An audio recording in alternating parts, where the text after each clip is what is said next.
tenha lugar na sede da SEDES não é um documento da SEDES, é um documento de cidadãos independentes e alguns deles são filiados à SEDES, como eu próprio, mas não é um documento da SEDES.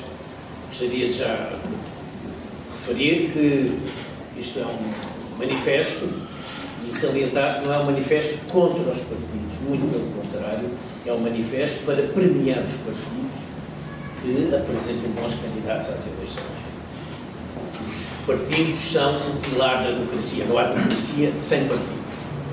O segundo aspecto que é importante sublinhar é que não se pretende, com a alteração proposta das regras eleitorais, que afastar os pequenos partidos. Há mecanismos para evitar isso, que são salientados no documento. Por tudo isso, a SEDES não teve problema nenhum em ceder as suas instalações para várias reuniões que tiveram lugar, incluindo esta, embora não seja, como eu disse, um documento de SEDES, é um documento de cidadãos empenhados do ponto de vista cívico, do qual eu sou também um dos participantes. Muito obrigado a todos, eu peço imensa desculpa, terei que me ausentar porque, como sabem, sou professor e tenho dentro de meia hora uma aula. Muito obrigado a todos. Este grupo de 30 cidadãos, em rigor 31, que assinam este manifesto, apontam para a ideia de uma democracia de qualidade. E centram sobretudo em duas formas, uma forma eleitoral e uma forma do sistema de financiamento de partidos. E aquilo que, no nosso entender, é estratégico é a reforma do sistema eleitoral, que é um pilar fundamental do regime democrático. Falamos do sistema eleitoral para a Assembleia da República, para a representação parlamentar dos portugueses e não das eleições para o Presidente da República ou das eleições autárquicas, que seriam também importantes. Curiosamente, as eleições regionais tiveram uma forma eleitoral entre 2005 e 2007, como as Açores e da Madeira, mas as outras são uma coisa. Nas autarquias e para a Assembleia da República são matérias muito faladas, demasiadas vezes faladas, mas não concretizadas. E nós achamos que nesta reta final da legislatura e no ano em que se comemoram 40 anos do 25 de Abril, é tempo de abrir uma discussão desta reforma, de uma forma séria e determinada, informada e propositiva, visando uma significativa mudança nesta vertente do sistema político, sem a qual, no nosso entender, e de muitos comentadores, o sistema representativo terá mesmo dificuldades em sobreviver. O diagnóstico está feito. O sistema está sequestrado. A sensação que se tem é que o sistema eleitoral português foi sequestrado por diretórios dos partidos políticos.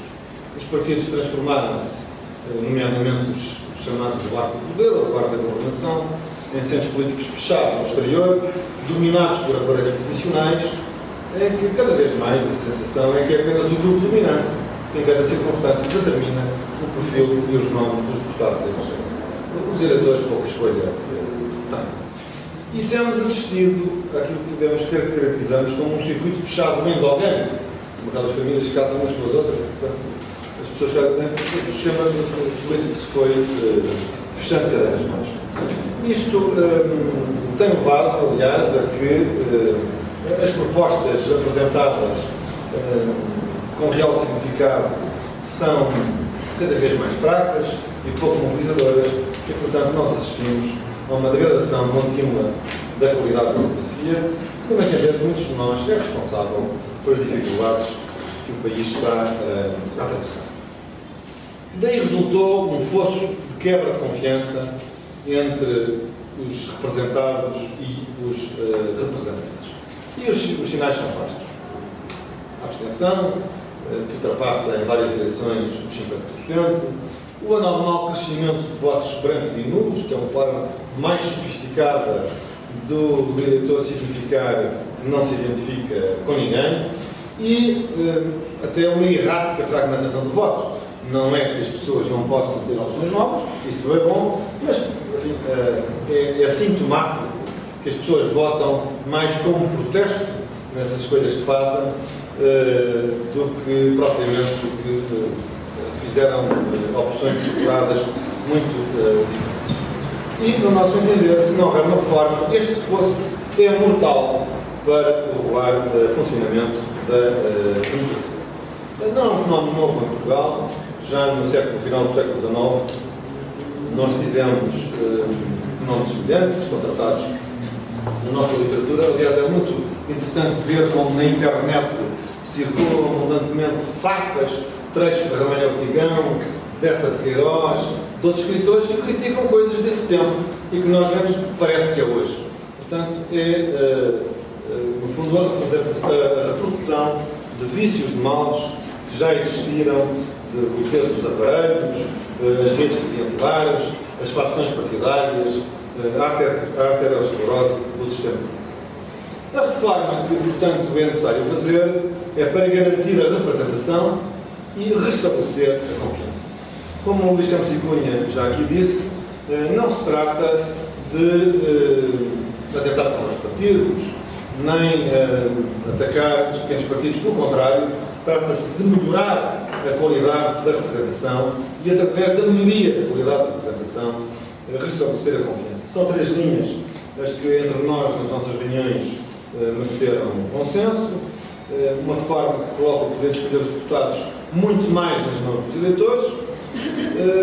Uma forma que permite à Assembleia da República candidaturas independentes fora dos partidos. E uma forma que ajusta a composição, o número de deputados, às necessidades do novo sistema. Em resumo, 2 linhas são, a nosso ver, importantes. Por um lado, quanto aos partidos, assegurar que os eleitores têm também, efetivamente, uma palavra decisiva na escolha dos deputados eleitos, em vez de serem exclusivamente escolhidos pelos diretórios partidários e respectivas redes clientelares. E, por outro lado, permitir o acesso ao sufrágio para a Assembleia da República de cidadãos independentes que tenham vontade e interesse em disputar eleições, mas não estejam dispostos a sujeitar-se a disciplinas partidárias. Esta reforma é possível, que é uma coisa que, devo dizer, em várias das nossas reuniões, muitos de nós ficamos surpreendidos, porque frequentemente ouve-se dizer não é possível mudar por causa da Constituição. Não é verdade. A reforma é possível, com a única exceção das candidaturas independentes, que tratarei em primeiro lugar. Tudo mais é amplamente possível. E é frustrante que há 20 anos, há 6 ou 7 legislaturas que já podia ter sido feito e as legislaturas passam e tudo continua na mesma, como se não houver um futsal. Nesse último ano, corremos o risco de acontecer uma vez mais. A única exceção, a única reivindicação deste manifesto que exige uma revisão constitucional, ou exigiria uma revisão constitucional, seria permitir as candidaturas de independentes. Aí o sistema mantém-se imutável desde 1976. O artigo 154, número 1 original da Constituição, tem exatamente esta relação. As candidaturas são apresentadas no sistema da lei pelos partidos políticos, isoladamente ou em ligação, dentro das listas integradas de cidadãos não inscritos nos respectivos partidos. Por isso a nossa democracia é, até hoje, uma democracia de partidos. Não uma democracia de cidadãos, mas uma democracia de partidos. E os partidos, isso compreende-se na fiscal da redução, e é preciso restabelecer os partidos e acreditá-los. Esse é o figurino que temos seguido e que não foi modificado. É sabido que houve algumas evoluções, desde logo para o Presidente da República, esse desde o princípio era permitido que fosse um cidadão independente, e o primeiro foi, o eleito, o João Ramalhantes, e os outros, mesmo quando tinham vida partidária, tinham processos, digamos, de apresentação com alguma independência dos partidos. Houve uma evolução das eleições autárquicas, mas no sistema parlamentar não houve evolução.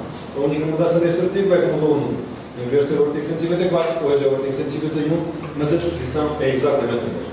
As candidaturas são apresentadas nos termos da lei pelos partidos políticos, isoladamente na aplicação, podendo as listas integrar cidadãos não inscritos nos respectivos partidos, os chamados independentes, mas dentro das listas dos partidos.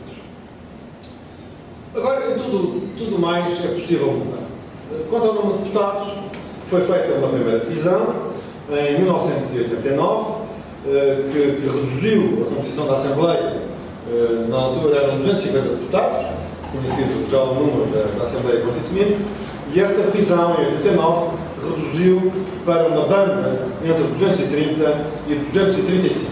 E logo, ato contínuo, foi feita uma reforma da lei eleitoral que reduziu a composição da Assembleia de 250 para 230. Portanto, para o limite mínimo desta banda, 230 e 235. Em 97, 8 anos depois, este artigo, que mudou de 151 para 148, alterou-se de novo.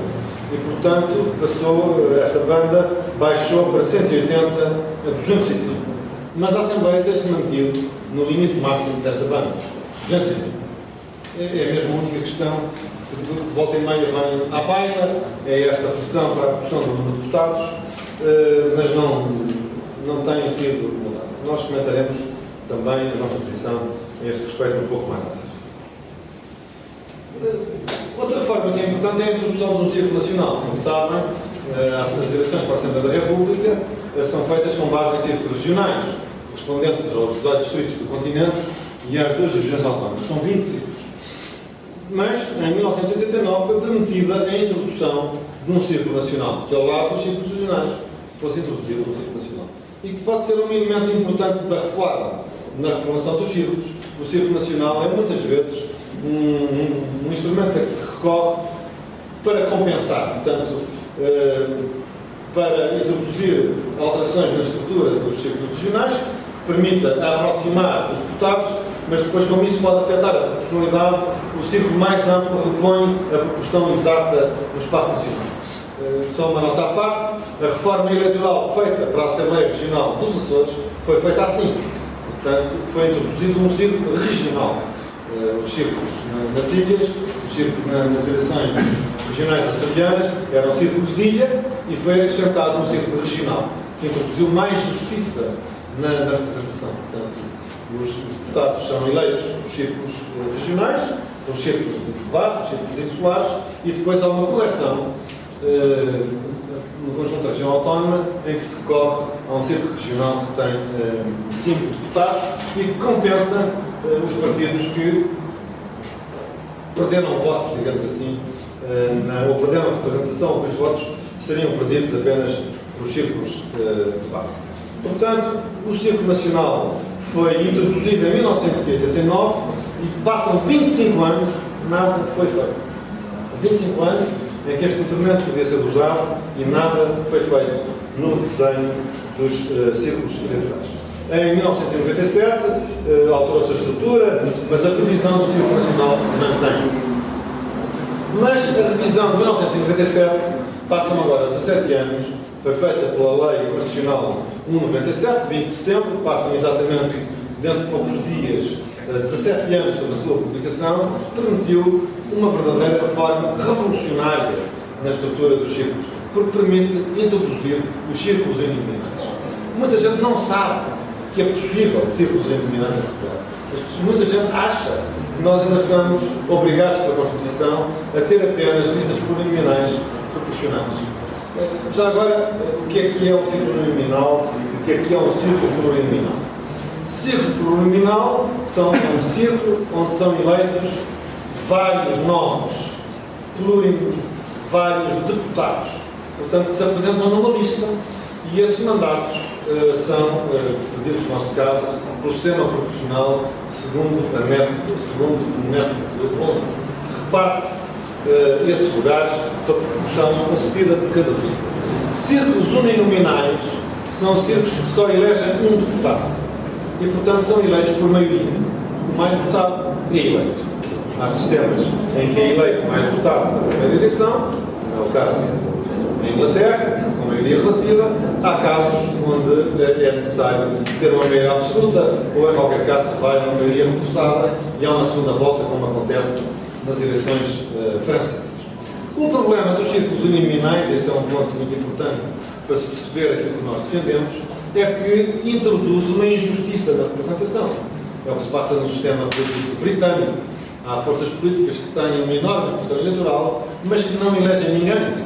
Se um partido fosse segundo em todos os círculos, tinha uma votação de nível nacional de segundo lugar, mas não exigia nenhum, porque em nenhum sítio tinha o primeiro para ser eleito.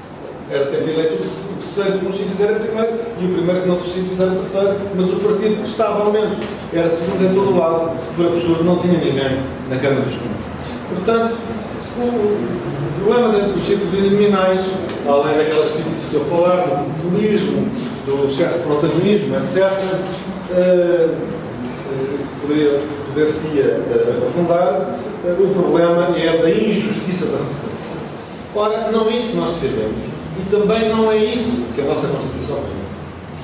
O que está é que os deputados são eleitos por sítios eleitorais geograficamente definidos na lei, a qual pode determinar a existência de círculos plurinominais e uninominais. Isto é, os uninominais não são sozinhos, têm que existir com plurinominais. Ou seja, só é possível um sistema misto. E a Constituição exige, e a nosso ver muito bem, que tem-se, não é? Portanto, a lei determina a existência de ciclos plurinominais e nominais, bem como a respectiva natureza e complementaridade, por forma a assegurar o sistema de representação proporcional e o método da média mais alta de onde na conversão dos votos em nominais. Ou seja, a introdução de ciclos nominais é uma componente do sistema, mas que não os vale. E o conjunto da eleição tem que representar proporcionalmente todas as coisas. E, portanto, tinha que haver, através dos círculos uninominais, as correções necessárias a assegurar que, independentemente de uns deputados serem eleitos individualmente, o conjunto reflete proporcionalmente o retrato político do país. Já lá vamos ver como é que isso é possível. Portanto, este é o quadro constitucional que está definido desde 1997 e são possíveis múltiplas escolhas nesta reforma. A via que nós preferimos, a esmagadora maioria dos signatários do manifesto prefere, é a introdução da componente de círculos uninominais e apontando a um sistema misto, próximo do sistema de modelo ou não, que aliás era o que estava no espírito dos deputados, quando em 1997 redigiram aquele artigo que referi. Era este sistema misto que estava no espírito dos deputados. Como é que as coisas se passam na Alemanha? Para terem uma ideia, a composição tipo do Bundestag são 598 deputados, 299, metade, são eleitos diretamente, é o chamado mandato direto, por círculos uninominais, e a outra metade é eleita proporcionalmente.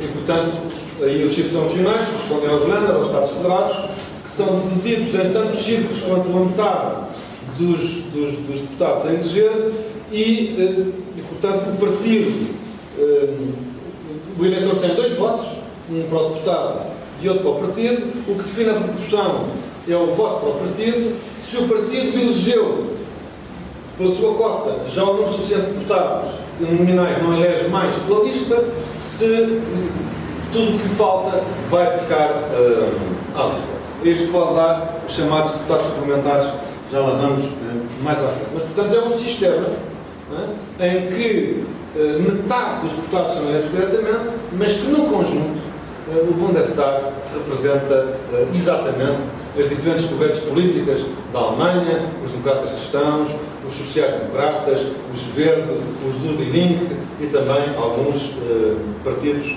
mais pequenos. É um modelo de Estado e conhecido. Mas pode haver outros sistemas, que muitos de nós defendemos e queremos agora aprofundar e discutir, sempre com a garantia de que há uma personalidade justa e impecável da representação política parlamentar.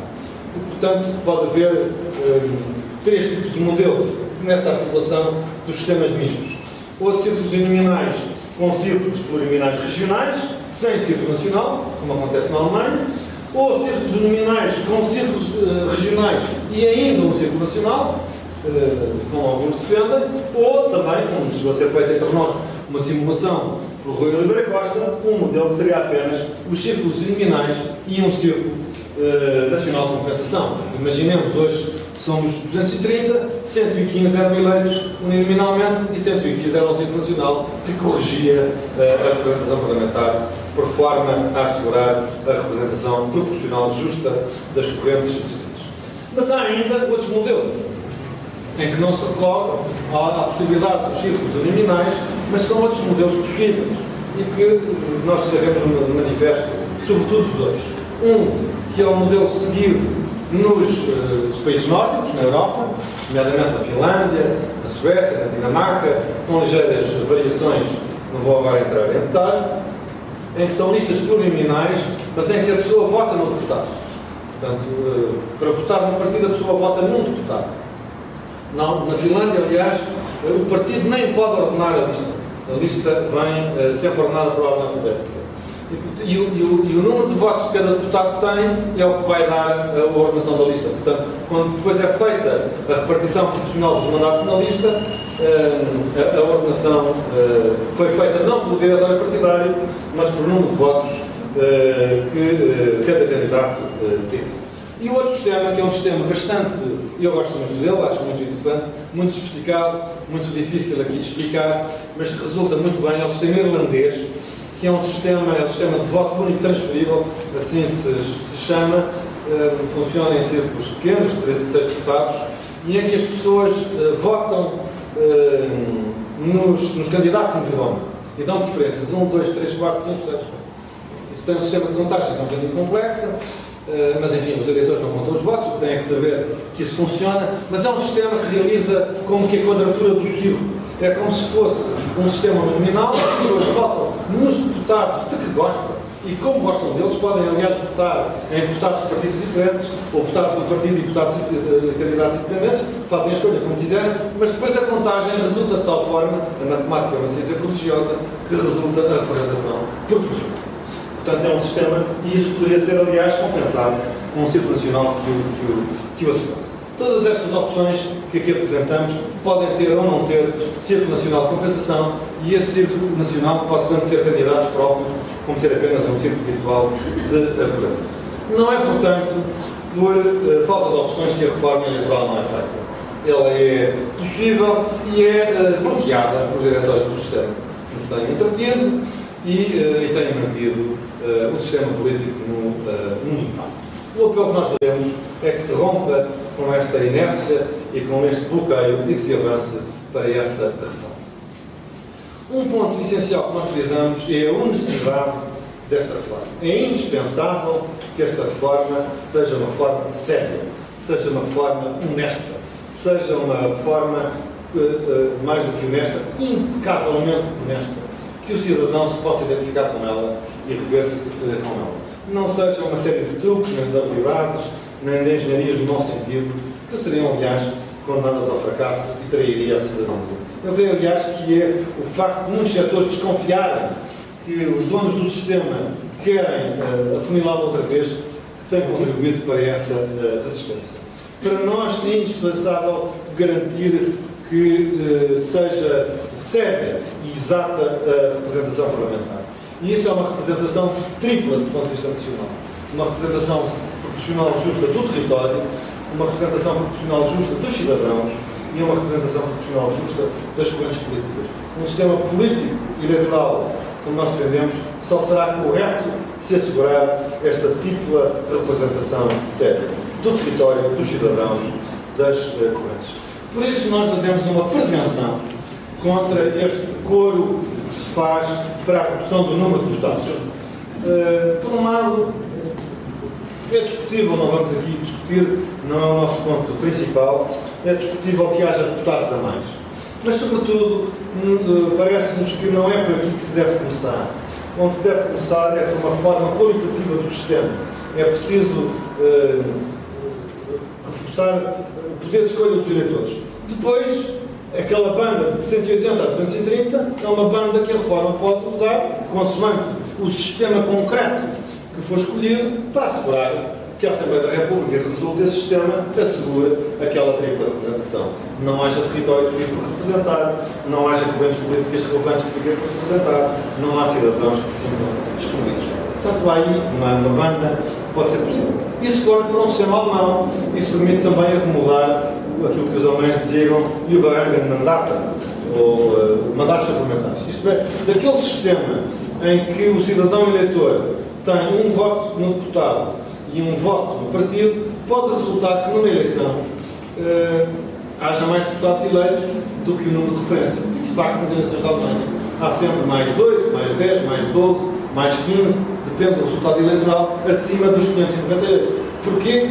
Porque basta que fosse eleito um deputado individualmente, que depois está acima da cota do partido no círculo, esse deputado não é despejado. Esse deputado ganha um mandato e o partido vai ganhar, pela parte proporcional, os mandatos que lhe correspondem. Portanto, há uns mandatos complementares. Por exemplo, se nós admitíssemos mandatos independentes, obviamente, candidatos independentes, o independente que fosse eleito, depois ia tirar o lugar à proporção. Não conta na proporção plurinominal, mas só entraria sempre com um mandato suplementar. Portanto, esta banda quantitativa deve assegurar-se. Portanto, não é por falta de opções que a reforma não é feita e nós queremos que está na hora, efetivamente, de realizar. No nosso entender, era desejável que esta reforma fosse feita a tempo do ciclo político de 2015. A gravidade do momento que o país vive e o atraso com que estamos a fazer aconselhariam a que os partidos, como na Assembleia da República, fizessem essa reforma. Se quisessem, poderiam fazê-lo. E se for uma forma séria, todos convergirão para fazer. Se for uma habilidade, não. Mas se for uma forma séria, enfim, em que ninguém seja artificialmente prejudicado ou alguém artificialmente beneficiado, eu não vejo razão porque ela não se pode fazer. E passo agora a palavra, antes depois de muito rapidamente concluir, ao Henrique Neto para dizer algumas coisas sobre o segundo pilar, que é a reforma do sistema de financiamento particular.